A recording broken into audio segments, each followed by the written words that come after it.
Today in this video, we'll be guiding you on how to resolve issue with GlobeOne mobile app if it's not functioning correctly. Solution 1.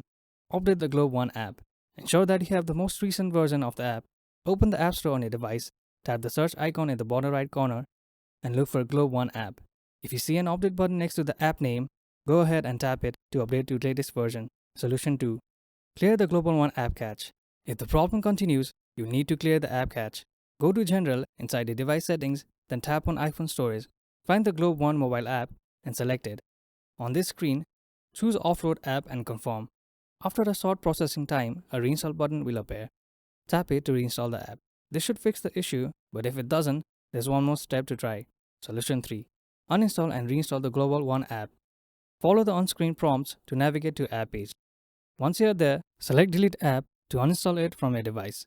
After it's been removed, go back to the App Store, search for GlobeOne mobile app, and tap the download button to reinstall it. This should hopefully resolve the issue. Thank you for watching. If you find this video helpful, please don't forget to give it a thumbs up and subscribe to our channel for more.